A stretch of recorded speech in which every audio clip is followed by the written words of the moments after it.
Welcome back to the bottom line. Loving what you're watching? Don't miss a moment of the bottom line or any of your favorite Now Media TV shows live or on demand, anytime, anywhere. Download the free Now Media TV app on Roku or iOS and enjoy instant access to our full lineup of bilingual programming in both English and Spanish. Prefer to listen on the go? Catch the podcast version of the show right on the Now Media TV website at www.nowmedia.tv. From business and breaking news to lifestyle, culture, and everything in between, Now Media TV is streaming 24/7, ready whenever you are. We are back with the magnificent Douglas Wick. And in this segment, we are going to be addressing a massive challenge that I have to deal with on a regular basis with clients, and that's the challenge of change. Many businesses are facing a struggle, and it's fearing change. Not just the owners of the business, but the teams as well. And the way you approach it, the way you face it can make all the difference. Douglas, it's such a pleasure to have you here. Thank you for being on the show, and I'm excited to dive into this segment with you. Thank you. Thanks for having me, Ryan. Absolutely. And the problem facing many in the audience is that change feels really scary, and it often feels like the team resists even the smallest adjustments. So diving right back into these questions to get that value to our audience as much as possible. Very straightforward is, why is change so difficult for both leaders and teams? Well, the biggest reason, and this comes from a lot of the work that I did when I was in the hospital with Dr. Joe Dispenza's Breaking the Habit of Being Yourself. In order to change, we have to break the habit of being ourselves.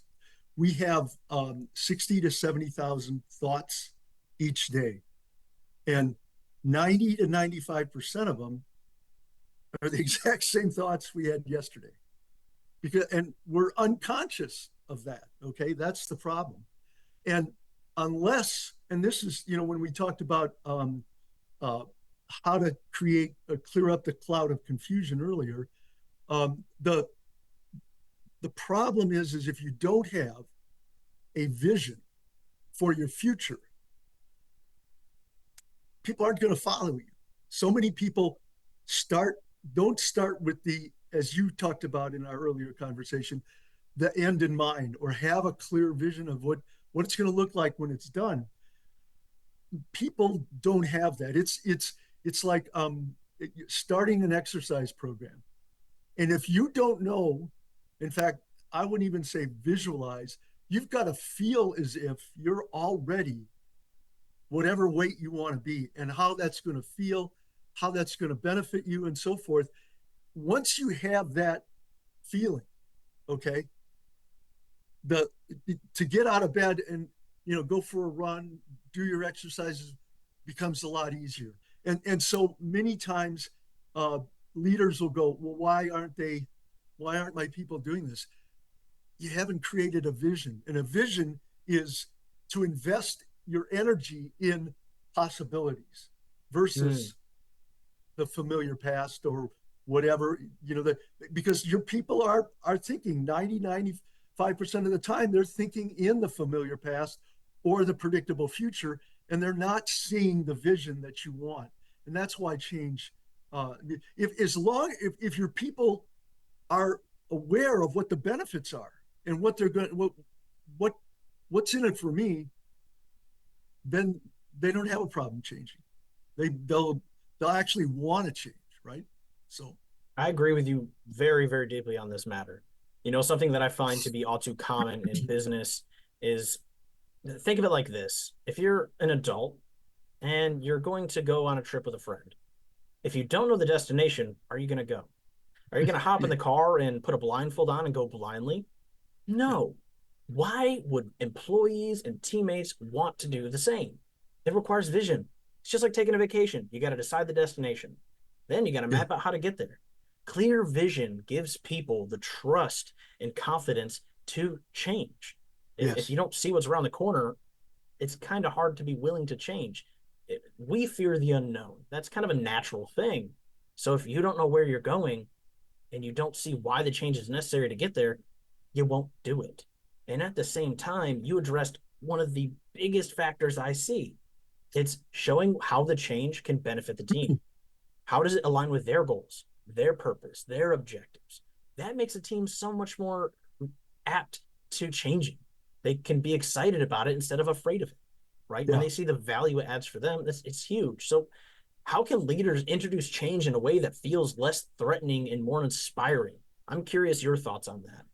Well, again, there's you mentioned a word that we talk about in neuro change solutions training, the unknown.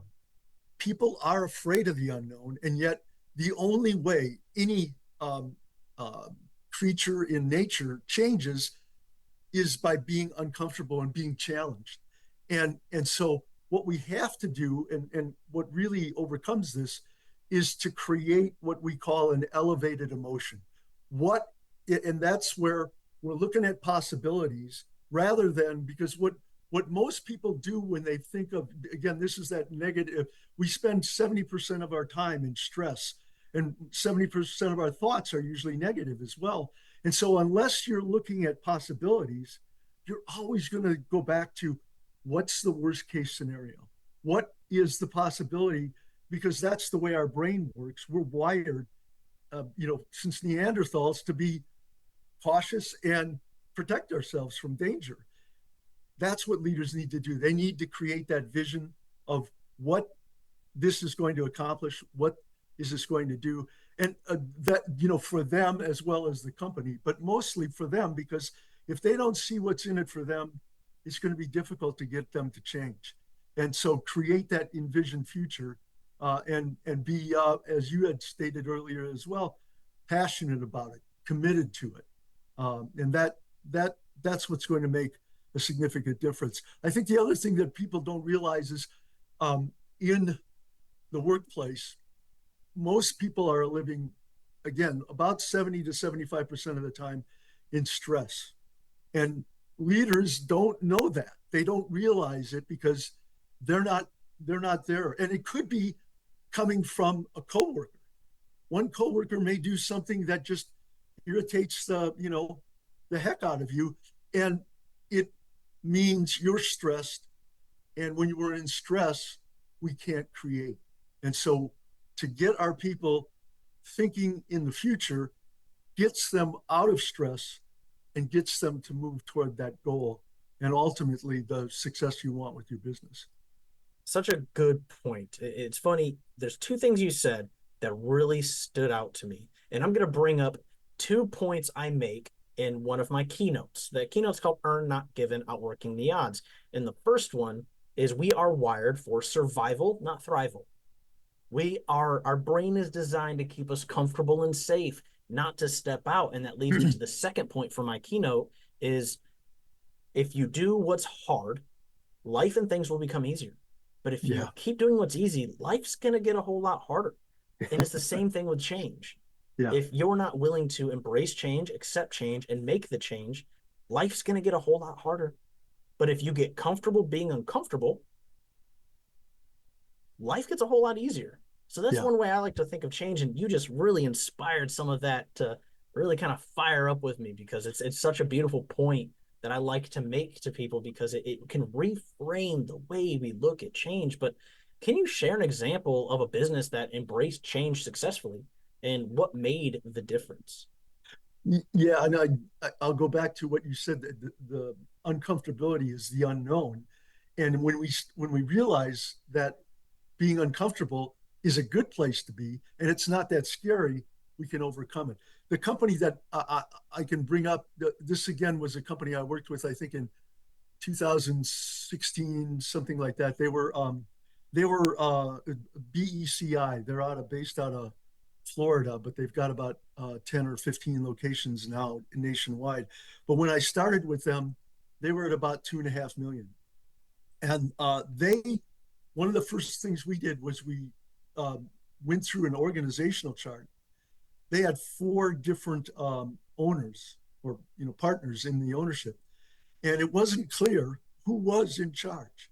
People would ask questions of somebody in at the top or one of the owners, and they'd get different answers, or they'd go ask the person that they know they knew they'd probably get the answer they wanted.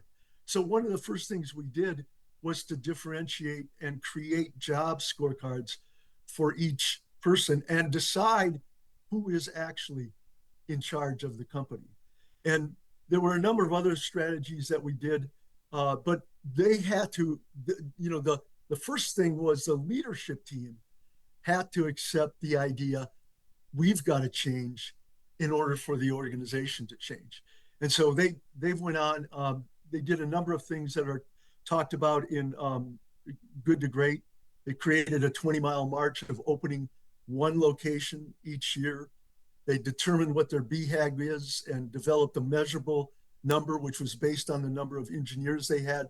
And they grew to 10 million by 2020, and they're now over 20 million. And most of it is just because they got the foundational pieces together and agreed as a leadership team, we've got to change. Otherwise, we're not going to grow. That's So hopefully that's a powerful. good example.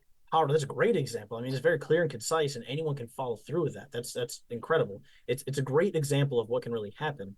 And Douglas, this has been absolutely incredible, serious value in this conversation today. Where can our audience find you? How can they get in contact with you and follow your work? Yeah, well, they can reach me at dwick@positioningsystems.com. My phone number is 319-393-2565. And I have a blog where I touch on a lot of these subjects. You can see on the right-hand column, there's a number of topics that I've spoke about. And it is strategicdiscipline.positioningsystems.com/blog that you can find me there. Douglas, thank you So, so much for joining us and sharing your wisdom from your decades of experience in coaching leaders, to your personal story of resilience. You've shown us that clarity and freedom in business are possible, and even in the face of chaos. So for our viewers, watch this back, take those notes, and reach out to Douglas, because I personally would recommend this gentleman.